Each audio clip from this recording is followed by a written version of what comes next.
On Inside Tennessee, pull out your camera phone and you can scan that QR code right now. You can see a list of candidates that we've heard from before the election. Again, early voting is already underway.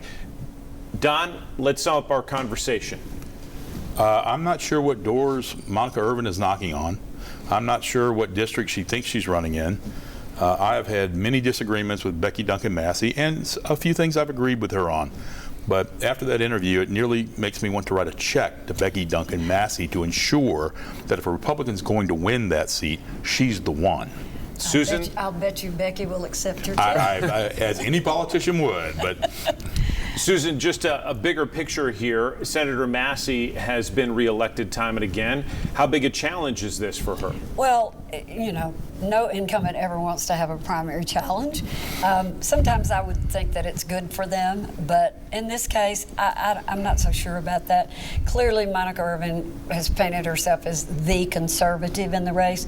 Becky Duncan Massey is a conservative. There's no question about that. You all have to look at her voting record. Do you think Irvine represents the values of her district? I know she's passionate about her values. Do you think that reflects the values of that district? No, I'm in that district and I don't. I agree. John, big picture here. Republicans, it's a supermajority right now in both the House and Senate. How does this race factor into that? Well, you know, it's going to be retained by a Republican, I'm confident. There is a Democratic opponent. It's DeMonica Bryan, I believe. Right. But we're not there yet. We still got the primary, so...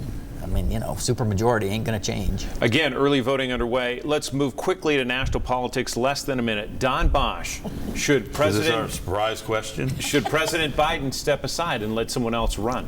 I'm struggling with this, and I think it needs to be a consensus decision, but ultimately with him having the final vote, I've been impressed with the way he has spoken and presented himself since the debate. The debate was an embarrassment, but I think the decision ultimately should be his, and he has said he is running, and I will support him. Susan, you get the last word. Well, I hope he stays in. I'm delighted that he's been defiant about this, and I hope he stays in because I think we have the best chance of beating him. So you would like a criminal and... in 10 seconds, would any Democrats scare Republicans? Yeah, there are some that would. Michelle Obama. We appreciate you watching, and again, we've got to go.